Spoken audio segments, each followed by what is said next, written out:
Muito bem, boa noite a todos. A gente vai começar hoje então a nossa palestra, tá? A palestra hoje é sobre o tema de Yom Kippur, uma palestra preparatória para o dia que está chegando, dia talvez mais especial, todo o calendário judaico, mais emocionante, mais bonito, e maior benevolência divina, a gente vai ver. A gente vai falar sobre Teshuvah, que é o principal de Yom Kippur, arrependimento. Vamos falar primeiro sobre o dia de Yom Kippur. O dia de Yom Kippur, a segulot que tem nesse dia, os fatos históricos desse dia. O que aconteceu nesse dia em algumas épocas, né, da nossa história, muito interessante. Lições das duas épocas que eu vou contar do Yom Kippur. Definição, depois a gente vai falar sobre Teshuvah, definição de Teshuvah, característica, o poder desse princípio chamado Teshuvah, a força que ele tem. E no finalzinho da palestra, se Deus quiser, a gente também vai falar sobre o Salmo 27, um pouquinho, que é o Lê Davi Hashem, que é um salmo que a gente fala de toda essa época do mês de Elul, Rosh Hashanah e Kippur e Sukkot, que é um salmo também que tem a ver com Teshuvah. Tem uma lição muito, muito bonita. Muito bem. Vamos começar então. Vamos começar com Avraham Avinu. Nosso patriarca Avraham Avinu tem tudo a ver com Yom Kippur. Nosso patriarca Avraham Avinu, ele nasceu numa geração, ele viveu numa geração de muitíssima impureza, de muita idolatria. Mesmo com todas as dificuldades, ele refletiu sozinho, ele chegou na conclusão que existia só um Deus, né? O monoteísmo começou com Avraham Avinu, que o Criador ele era absoluto, era o Todo-Poderoso, etc, etc, etc. E ele decidiu ir nesse caminho de Hashem, procurar Deus, procurar Hashem. E a gente sabe que ele criou uma conexão, uma fé muito forte com Hashem, que ele foi testado de algumas formas na jornada dele. Certo? Um desses testes foi a Kedat Yitzhak, que a gente leu no Rosh Hashanah, o sacrifício de Isaac, no qual ele tinha que, o teste mais famoso talvez, que ele tinha que sacrificar o filho para Hashem, né? No final, graças a Deus, não precisou. Ele passou no teste, ele não precisava mais sacrificar. Outra dessas provas ocorreu com 99 anos de idade. Quando Avraham Avinu tinha 99 anos de idade, a Kadosh Baruch Hu, Deus, ele pede para ele fazer o Brit Milá, circuncisão, com 99 anos de idade, para fixar um pacto com ele para todas as gerações que viriam a seguir. É o pacto que nós todos fazemos por 8 dias, ele falou que ele fez com 99 anos de idade. É importante lembrar que naquela época não havia os utensílios e as medicações para facilitar esse processo da circuncisão. Né? Avraham Avinu tinha 99 anos, então não foi uma prova fácil.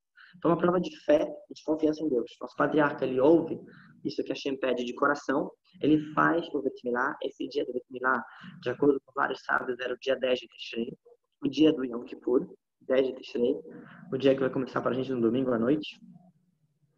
E nossos sábios explicam que tem tudo a ver com o Yom Kippur, o Brit Milá de Avraham Avinu. Por quê? Uma das coisas que acontece quando a gente peca, é como se o nosso ato negativo ele criasse tipo uma casca no nosso coração, uma crostazinha, certo? Que deixa a gente menos sensível com questões espirituais. A gente vai pecando, se acostuma. E Yom Kippur é o dia que, assim como Hashem, ele tira essa crosta, tira essa pele, ele também faz Brit Milá no nosso coração. E a gente fica mais espiritualizado, a gente fica mais emocionado, mais sensível às coisas espirituais. Certo? Hashem, no dia de Yom Kippur, ele lembra o fato de que Avraham Avinu se entregou pela mitzvah de todo o coração, mesmo com as dificuldades e riscos do momento.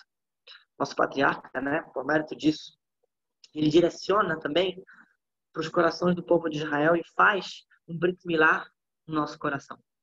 Rosh Hashanah, ele é um dia de julgo divino, da virtude da justiça. A gente vai viver, tem duas virtudes que o mundo foi criado, duas. Então, Rosh Hashanah é a justiça divina, e Yom Kippur é a bondade e a benevolência divina.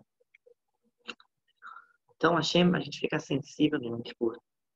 Essa benevolência divina, ela fica acima da justiça divina, por essa bondade, certo? No Lê Davi está escrito, Lê Davi, Ori Veishi, Ori é a minha luz, é Rosh Hashanah, e Ishi é a minha salvação. Salvação é o Yom Kippur.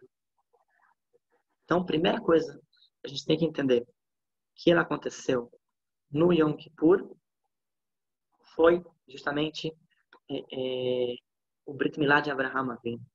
A circuncisão, assim como Hashem, ele circuncisa nossos corações e espiritualiza a gente no Yom Kippur. Vamos agora para a segunda coisa, que é a mais significativa, ou talvez não sei, mas é a mais pertinente do dia do Yom Kippur, com certeza. A gente vai falar agora sobre... vamos lá para o Monte Sinai, algumas gerações depois, mais de 200 anos depois. Depois da saída do Egito, vamos lá para o Monte Sinai. Nós atravessamos o mar, passamos pelo deserto, e enfim nós chegamos no Monte Sinai. Quando a gente foi receber a Torá no Monte Sinai, nosso maior profeta de todos os tempos, Moisés, Moshe Rabbeinu, ele sobe no topo do monte pela primeira vez no dia 6 de Sivan, do mês de Sivan, que é o dia que a gente comemora Shavuot, a entrega da Torá, certo? Cria-se mais um laço. A gente falou do primeiro laço de Abraão Avinu, aqui é um segundo nível desse laço. Cria-se mais um laço mais forte de comprometimento entre as almas do povo de Israel e entre as almas do povo de Israel e Deus, e a entrega da Torá. Moisés, ele escuta os 10 mandamentos divinos, ele desce do monte, ele repassa esses 10 mandamentos oralmente para o povo, certo? Então, sobre esse acontecimento, que ele subiu e passou os 10 mandamentos, começou a receber a Torá, a gente faz a festa de Shavuot. No dia 7 de Sivan, um dia depois disso, ele sobe novamente no Monte Sinai, Moisés. Lá ele fica 40 dias escutando todo o conteúdo e a essência da nossa Torá escrita e da nossa Torá oral, estudando a Torá, para depois receber as tábuas da lei, certo? No dia 6 ele só tinha falado os 10 mandamentos, não tinha as tábuas ainda. Então no dia 7 ele sobe de novo e espera mais 40 dias ficar lá estudando.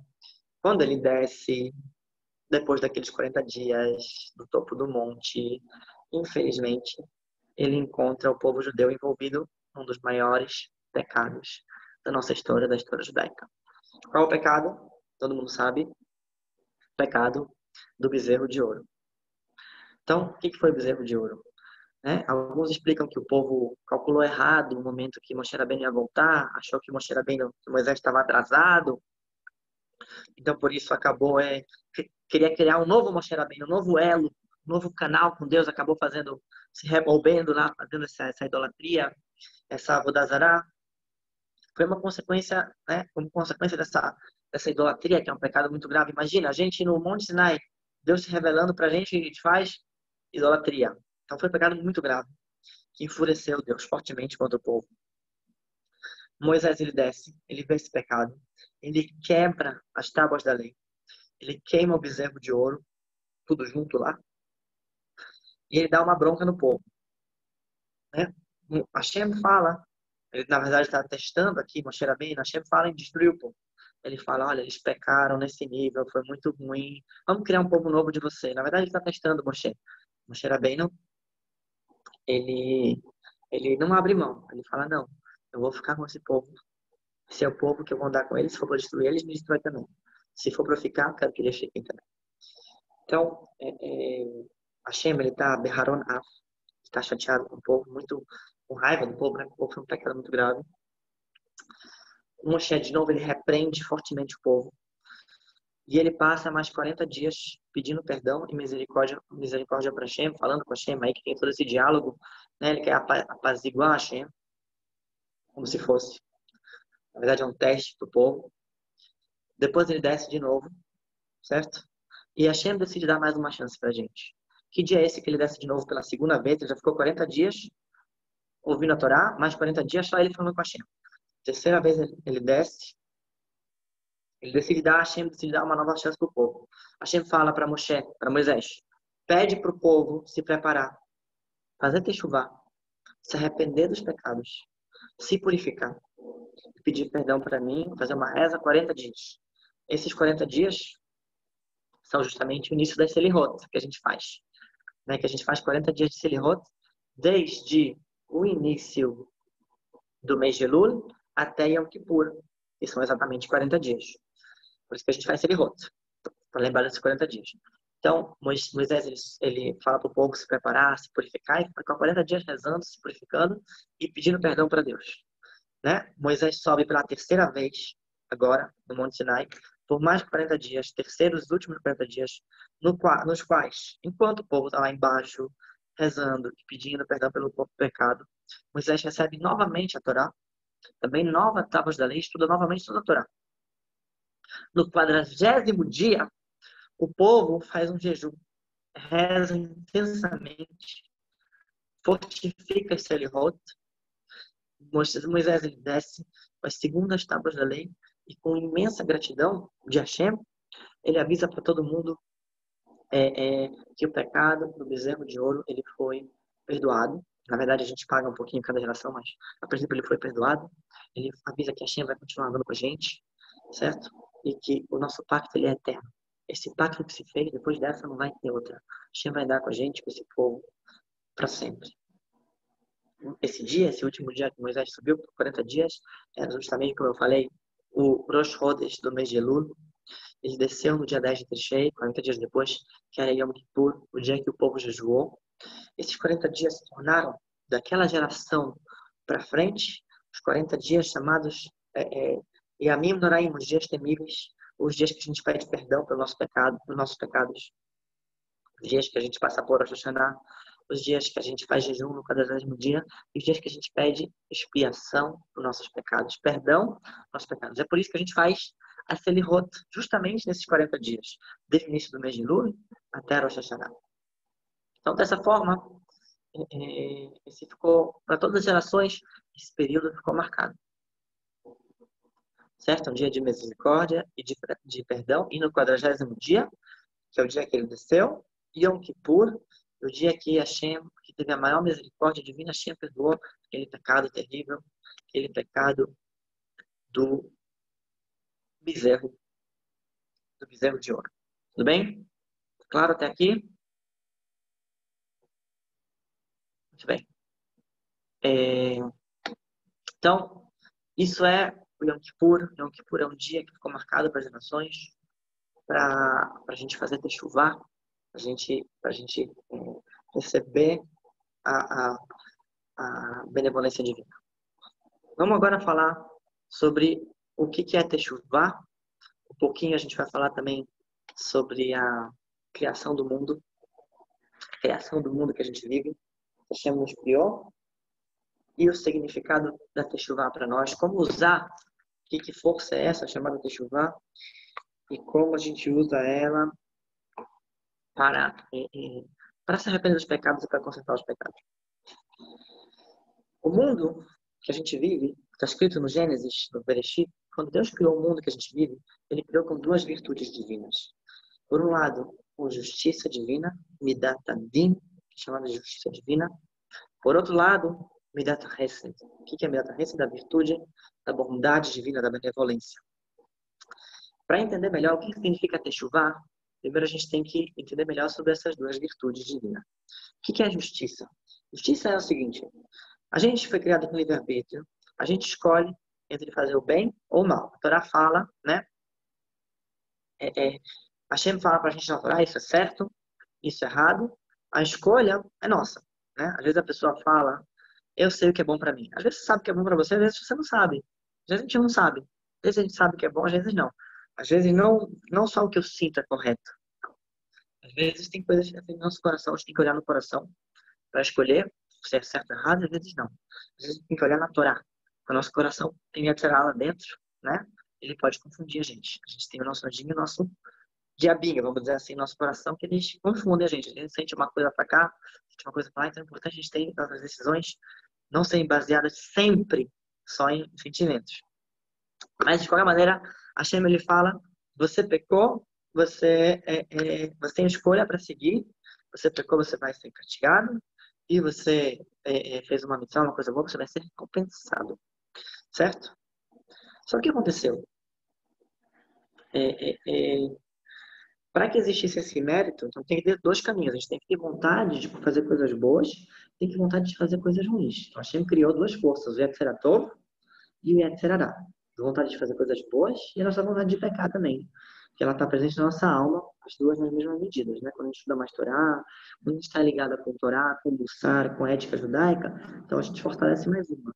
Quando a gente não está tanto ligado com a espiritualidade, com a Torá, a outra ela vai se fortalecendo naturalmente. Então, por isso é importante estudar a Torá. É,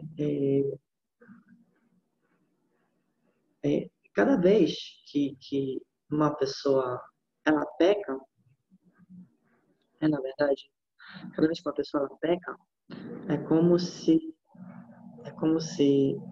tivesse, você criasse, como eu falei, uma casca, né? Uma distância entre Hashem.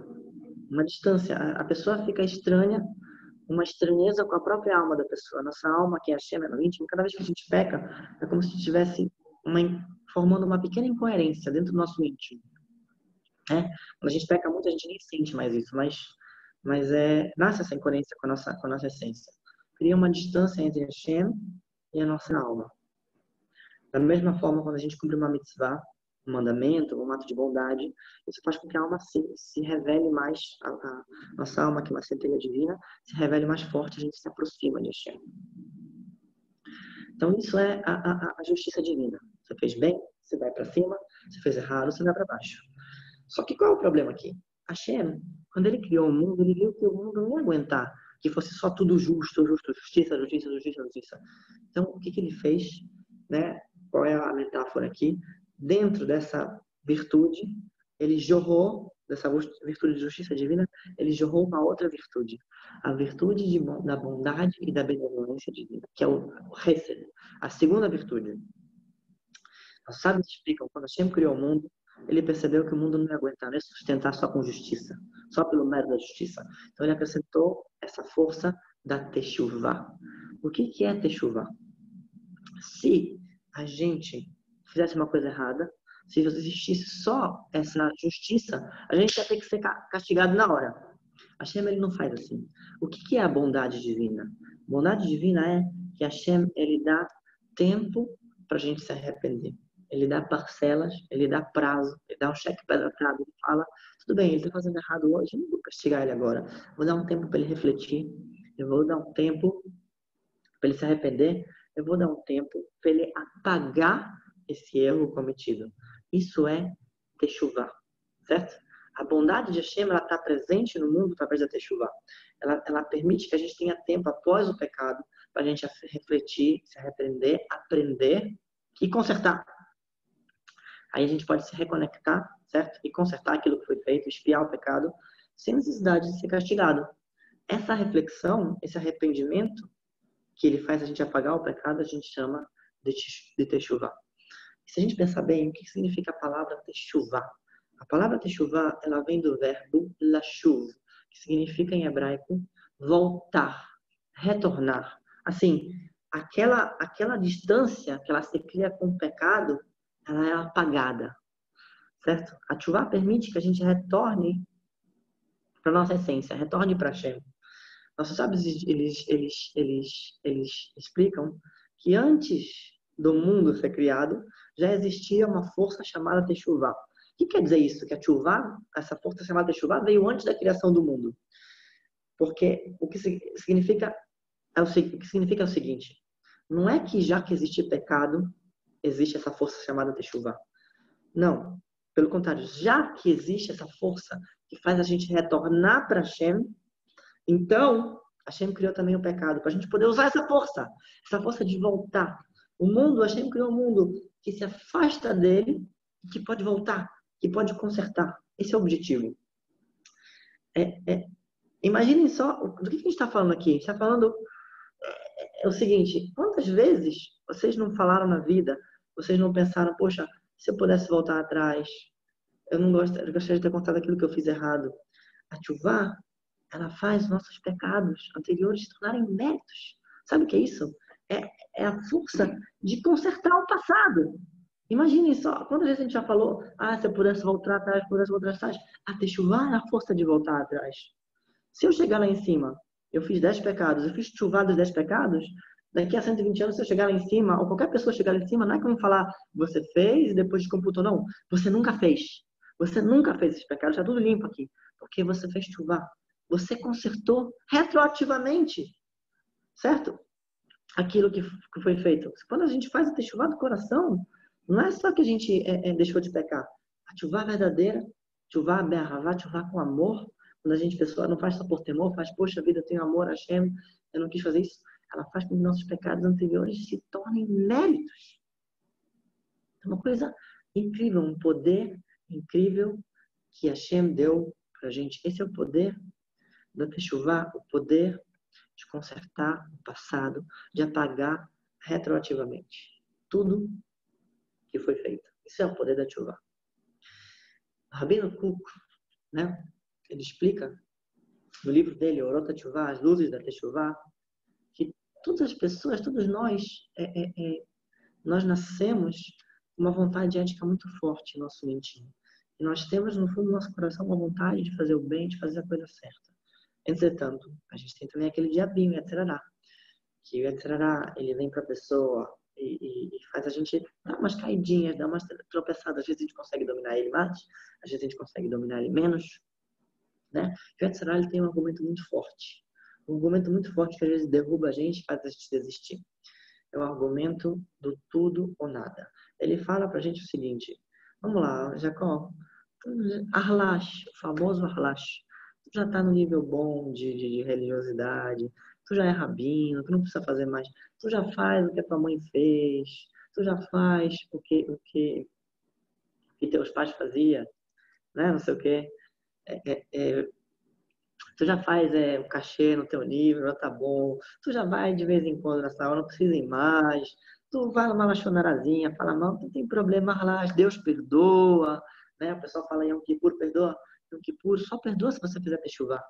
Se você não abandonar o pecado, Yom Kippur não vai perdoar o pecado. Yom Kippur é uma força de perdoar se você falar, chega, não vamos pecar mais. Aí o Yom Kippur perdoa. Existem alguns pecados que mesmo o Yom Kippur perdoa sem você fazer techuvá. Mas a maioria dos pecados, só quando você faz, você se arrepende do pecado, você abandona o pecado. Então, Petra fala, tudo ou nada, você não precisa fazer mais. Você nunca vai ser perfeito, você nunca vai ser perfeito. Você já é imperfeito mesmo, né? Então, você nunca vai ser aquele eu não sei o que e tal. Então, tá bom já com o jeito que tal, tá bom já.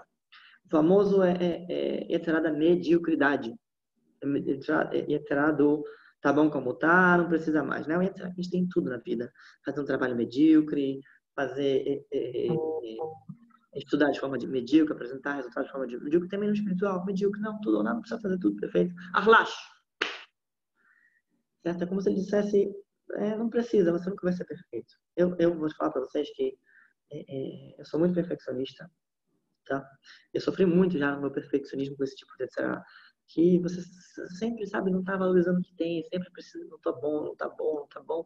Aí você acaba desistindo. Qual é a resposta para isso? A resposta para etc. é justamente a techuvá. Por quê? O que é a techuvá? O que é a essência da techuvá, essa força da techuvá? A techuvá não é você ser perfeito. Não é você nunca parar de pecar, você tá sempre feliz, você nunca ter raiva, você nunca fazer lachonará, você nunca ter erros. Não é, isso é impossível. Nós somos seres humanos. A techuvá significa você mostrar, o que a Hashem quer é que você mostre para ele a sua vontade de melhorar. Eu deveria dizer melhor, é que você mostre para Hashem, para Deus, a sua vontade verdadeira de melhorar. Isso que Hashem quer lá na sinagoga de Yom Kippur. Ele quer que você mostre para ele que você está disposto a dar sempre mais um passo. Que você quer chegar lá no alto, mas você quer, ao mesmo tempo, fazer mais um passo, mais um passo, mais um passo. O Midrash, ele explica uma conversa bíblica entre a presença de Hashem, Shekhinah, e a presença de todas as almas do povo de Israel, no qual o povo diz, Hashivenu Hashem elecha venashuva, que significa, Hashem, a gente está afastado de você, faz a gente voltar para você, a gente pecou.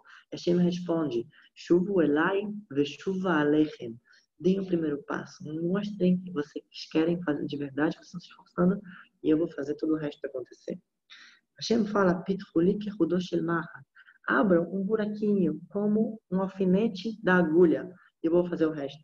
A gente não pode ficar na zona de conforto. A gente tem que fazer a gente tem que fazer sempre mais um pouquinho. Quando a gente faz uma chuva, a gente não pode tentar mudar da água para o vinho. A gente tem que, primeiro de tudo, querer ser o vinho. Querer ser o vinho. Mas, ao mesmo tempo, aceitar que a gente não vai ser o vinho agora. A gente vai ser um pouquinho mais vinho daqui a pouco, um pouquinho mais vinho daqui a pouco, um pouquinho mais vinho daqui a pouco. E fazer nosso pouquinho de hoje. Fazer aquele pouquinho. Aí a gente vai ajudar mais e mais e mais e mais. Isso é verdade em tudo na vida. Como a gente vê que a gente dá o primeiro passo, a gente fica proativo, a gente fica ativo, a gente não fica passivo. E a Shem ajuda. A gente dá mais um passo. A gente não controla tudo. A gente faz a nossa parte, a gente mostra o que a gente quer e a Shem abre tudo pra gente. Abre a braha. É isso que a gente tem que fazer. A gente realmente vai ser perfeito? Não. A gente vai conseguir fazer tudo? Não. Mas não é isso que a Shem quer. A Shem quer que a gente queira ser perfeito. A Shem quer que a gente queira fazer tudo. Que a gente nunca mais fale Lashon. Que a gente faça uma tefilá perfeita, que a gente vai em todos os tefilot, todos os dias na sinagoga. A gente também tem que querer isso. Mas antes disso, a gente tem que querer fazer o próximo passo. Sempre querer fazer mais um pouquinho, mais um pouquinho, mais um pouquinho, mais um pouquinho. No Rudu, na tefilá que a gente fala, está escrito Ismach lev mevakshei Hashem. Aqueles que pedem por Deus, Deus vai trazer felicidade para os seus corações, alegria para os seus corações. Uma pessoa, se a gente quer saber, que está pedindo por Deus, é uma pessoa que está longe de Deus. Né? Então, por que está escrito que Hashem traz felicidade justamente para essa pessoa? Explica o Midrash, explica o Rav Kuk, porque a pessoa que ela está pedindo por Hashem, ela já está lá com Hashem. Quando a gente está pedindo por Hashem na Tefilá, a gente vai ver isso daqui a pouco no Lê da Vida, a gente já está lá com Hashem. Quando a gente está agradecendo, procurando Hashem, a gente já está com Hashem. Hashem quer que a gente procure Ele a vida inteira. Hashem quer que a gente fique procurando, achando mais um pouquinho, mais um pouquinho. Isso é a plenitude, isso é o perfeito. O perfeito é procurar o perfeito. O perfeito é nunca chegar no perfeito e procurar. Conhecem a geometria? Tem uma reta chamada reta tangente. Ela sempre está chegando mais próximo do 1. No 1 ela não existe, que é o 100%. Mas ela sempre quer mais, quer mais, quer mais, quer mais, quer mais. Mais perto, mais perto, mais perto. A gente quer chegar mais perto de Hashem. Mais mitzvot. Mais alegria. Mais techuvá. Vamos apagar mais as distâncias. Continuar apagando. Ah, mas eu tenho muita distância. Tudo bem. Ótimo. Você pode fazer mais chuvá ainda. Você pode consertar mais ainda. Seu objetivo é continuar melhorando, continuar consertando. É isso que a Hashem quer da gente. E automaticamente a gente vai chegar em níveis muito elevados. É essa a cabeça que a gente tem que ter para Yom Kippur. Essa é a cabeça da Teshuvah. O que a gente não pode é ficar,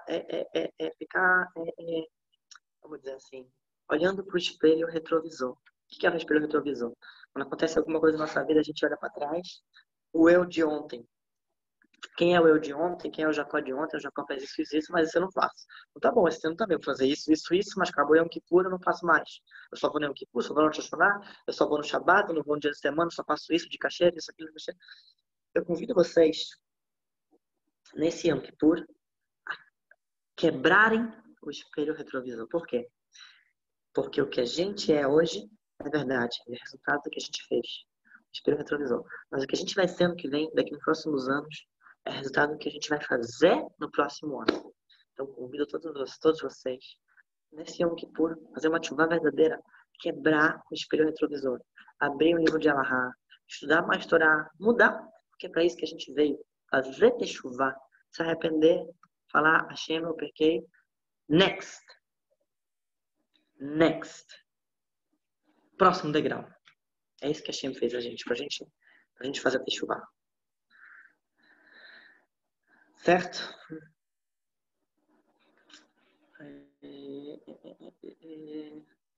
Muito bem. Então isso é techuvá, isso é a força da techuvá. A gente tem que saber que a gente veio para cá não para ser perfeito, mas para continuar melhorando, para continuar evoluindo, para querer evoluir, para querer chegar lá em cima, nos níveis maiores, no espiritual, no material, mas principalmente no espiritual. Porque o espiritual é para sempre.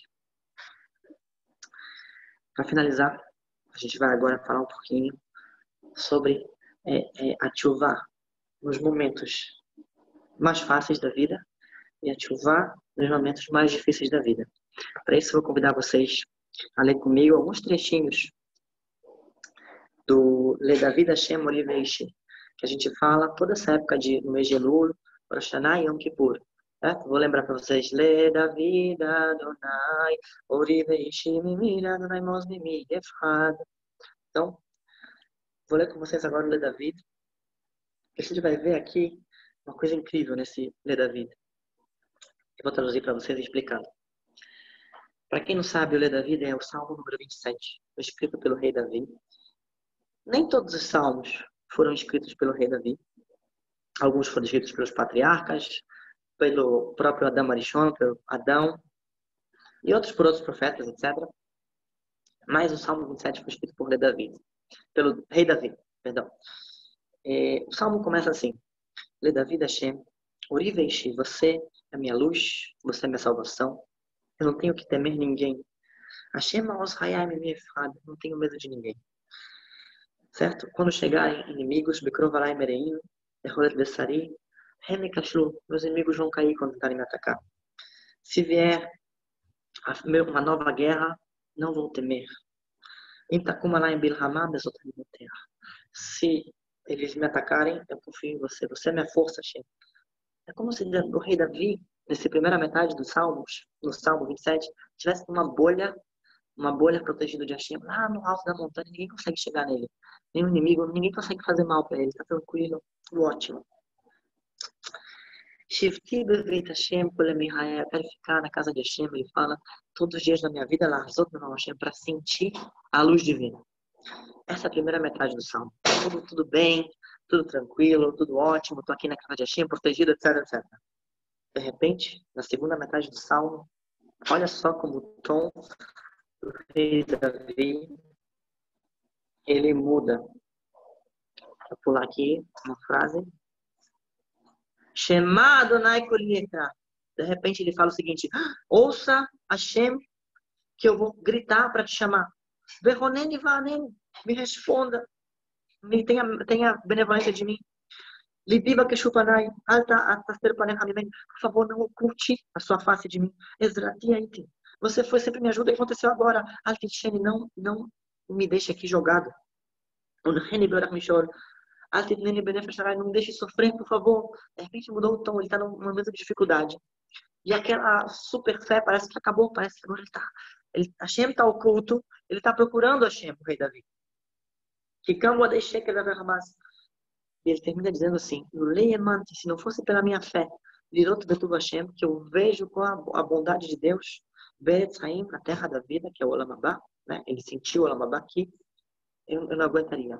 Kavel Hashem, ele termina esse último versículo: Kavel Hashem, eu vou perseguir, procurar Hashem, Hazak Ve'amet Zebecha, com força, e eu vou ter coragem no meu coração. Vekave el Hashem. Ele repete, eu vou procurar Hashem, força e coragem no meu coração. Agora vamos explicar.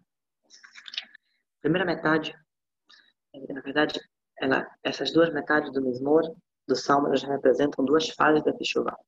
Duas fases da nossa vida constante. Uma é controle, a ordem, e a segunda é o caos, a dificuldade, o descontrole. Na nossa vida nós temos essas duas coisas boas, as coisas ruins, momento que as coisas estão sob controle, que a gente está tranquilo, momento de caos que a gente não sabe o que vai acontecer. Primeiro momento de David Ameller, o momento que está tudo bem. E qual é a reação dele no momento que está tudo bem? Ele agradece a Deus, agradece, fala obrigado, obrigado, obrigado, você é minha luz. Agora você não está oculto, eu consigo te enxergar. O que eu vou fazer? Agradecer e atribuir toda essa luz que eu tenho a você. Você é minha luz, você me protege, você faz tudo bem para mim. E o que acontece no segundo momento, quando ele está com dificuldade? Agora eu estou procurando Hashem. Hashem! Ele grita pro Hashem. Hashem, cadê você? Eu estou no momento de caos. Hashem, você está oculto, eu estou com dificuldade para te enxergar. Hashem, Hashem, Hashem, não me abandona, Hashem, fica comigo. Os dois momentos são momentos de elevação espiritual muito forte. Na vida, quando a gente tem dificuldades, a gente pode reagir das duas maneiras. Quando as coisas estão boas, a gente pode atribuir a Hashem e falar: Hashem, obrigado. Obrigado que eu tenho saúde, obrigado que eu acordei mais um dia. Moderni, obrigado, obrigado, obrigado. Você é minha luz, está tudo bem. Consegui mais um mês pagar minhas contas, mais um mês eu tenho meu salário, mais um mês eu tenho meu emprego, mais um mês meu pulmão está funcionando, mais um mês eu estou respirando, mais um mês não peguei esse vírus maldito, mais um mês me salvei, graças a Deus, tudo bem. Ou a gente pode não fazer nada. Ah, não, tá tudo bem, eu mereço isso. Normal, normal. A gente vê como o Davi da Melha passa no teste, ele age sempre dando todos os méritos para Hashem. No momento da dificuldade, o mesmo teste. No momento do caos, o mesmo teste. No momento do descontrole, né? Nossa vida está sempre um pé no controle e um pé no descontrole. A gente tem que sempre estar evoluindo, enfrentando coisas novas. Na hora do descontrole, o que a gente faz? O que a gente faz? Então tem aqueles, né? É que nem você colocar uma batata e um ovo numa panela fervendo. Como se fosse falar de uma resiliência, de um antifrágil espiritual. Um vai ficar mais duro na hora da dificuldade, o outro vai ficar mais mole. Então, o Davi da Melha, o que ele faz? Na hora da dificuldade, ele procura Hashem. Hashem, eu estou com uma dificuldade, você se ocultou de mim. Cavela, Hashem, eu vou te procurar mais forte ainda. Ah, descobriu uma doença. Ah, ficou doente. Ah, não sei o quê. Hashem, eu vou te procurar mais forte ainda, então. Agora tá difícil, então agora eu vou me aproximar de você. Agora eu quero mais. Hashem, procurando. Cavela, Hashem. Eu vou te procurar. Hashem, cadê você? O que você quer com essa dificuldade que eu estou tendo? O que você quer me mostrar? O que eu tenho que melhorar?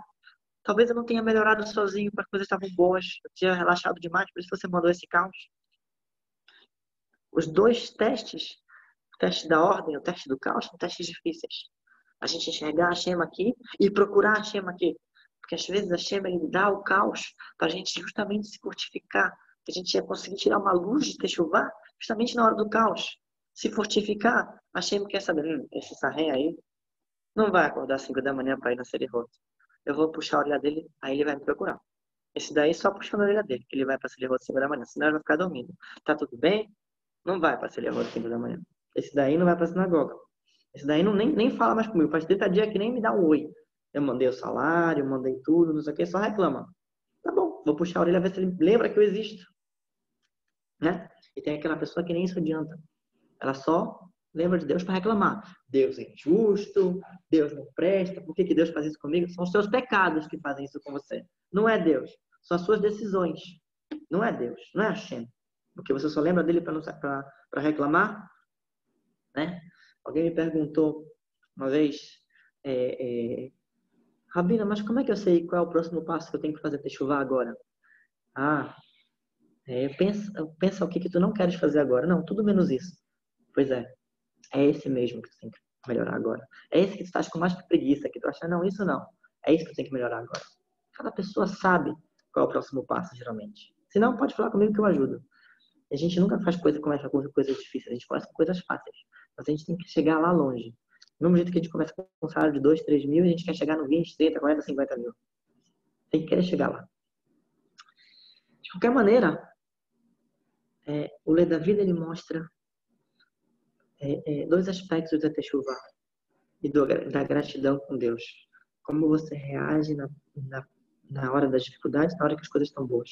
A gente tem que sempre escolher procurar a Hashem e agradecer para a Hashem aqui. Porque tudo isso, as doenças, as dificuldades e a berahá, a riqueza, a saúde, tem objetivo, que é se aproximar de Hashem. Reconhecendo Ele aqui, agradecendo, ou procurando aqui, descobrindo o que Ele quer da gente, também agradecendo por essas dificuldades. Então, é isso que o Davi da Melech, nosso rei Davi, nos ensina. A gente vê o exemplo dele. Ele passou por altos e baixos na vida dele. Como é que ele reage? A gente vê aqui no terreiro número 27. Tudo bem? Vamos agora revisar tudo que a gente viu hoje. Revisar, e depois a gente vai parar de gravar. A gente vai para as perguntas.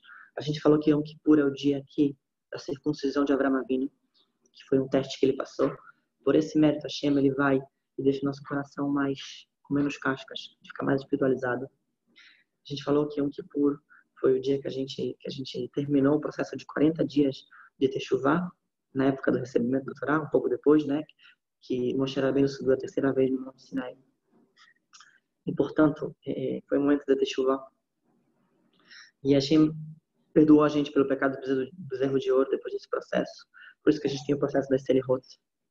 Então, um dia que ficou marcado como um dia de benevolência. A gente faz todo ano Yom Kippur para pedir perdão dos pecados. Que misericórdia. A gente falou que o mundo foi criado com justiça, só que não é o suficiente. Porque a Hashem queria dar um tempo para a gente se arrepender e apagar. Então, a gente viu essa força da Teshuvá, força da gente voltar para Ele, que a gente faz na chuva, que significa voltar. Nós falamos que a gente tem que realmente abandonar o pecado, para poder ser apagado, que é apagado retroativamente. A força de mudar, consertar o passado retroativamente. Nós falamos que por último, nós falamos que o Etrali quer ir no tudo ou nada. E a gente responde para ele que a gente não está aqui para ser perfeito. A gente está aqui para melhorar. A gente continua se esforçando, melhorando, querendo chegar lá, mesmo sendo perfeito. Por isso a gente não tem que estar feliz com o que falta. A gente tem que estar feliz que falta para a gente poder continuar evoluindo mais um degrau, melhorar, que isso é a essência da Teshuvá. É a essência da vontade de Hashem no nosso mundo. Que a gente quer sempre continuar querendo evoluir, querendo mudar. Quebrar nosso espelho retrovisor. Nós falamos, por último, do Mismor da vida, de duas fases da vida, épocas de caos e épocas de... na verdade, não são épocas, porque o dia inteiro tem coisa boa e coisa ruim. Épocas de caos, épocas de ordem, a ordem e o caos, controle e descontrole, que a gente tem que sempre saber como lidar com os dois. Na hora das coisas boas, agradecer e atribuir a Hashem, ver que a Hashem é a nossa luz, tudo de bom que a gente tem, atribuir a Ele, não achar que é uma coisa normal, as coisas difíceis, procurar Hashem dentro delas e revelar forças novas dentro da gente através dessas coisas difíceis. Espero que vocês tenham gostado dessa aula, preparei com muito carinho. Vou colocar, se Deus quiser, no YouTube daqui a pouquinho. Peçam para mais pessoas verem, que vai aumentar os méritos para pessoas terem Refuat Lemar. Mesmo que não pôde entrar, tá bom? Meu objetivo hoje era ter 50 pessoas, cheguei a 47, mas eu sei que tem gente que está vendo com uma câmera, mas, Baruch Hashem, então acho que eu consegui, mais de uma pessoa vendo na mesma câmera. Desejo para vocês, Gmar Hatima Tová, quem puder vir na sinagoga, a gente vai estar junto. Estou aqui nervoso, vou confessar para vocês, porque esse ano tem menos Hazanim, esse ano está mais puxado para mim, estou treinando bastante a minha garganta, mas se Deus quiser, chegar até o da Neilá, fazer nossos cânticos, que a gente possa rezar junto, pedir para Hashem. No dia do Yom Kippur a gente vai falar sobre a Neilá também, e Bezerra Hashem, estamos juntos, Yom Kippur, Sukkot, nesse maravilhoso processo de chuvá que a Hashem está nos entregando, tá bom? Quem estiver em casa, eu também vou, se Deus quiser, fazer um vídeo preparatório, Bli Neder, pelo menos um áudio preparatório para Yom Kippur, para todos. Agora a gente vai parar de gravar e vou abrir para perguntas, tá bom? Quem quiser fazer perguntas.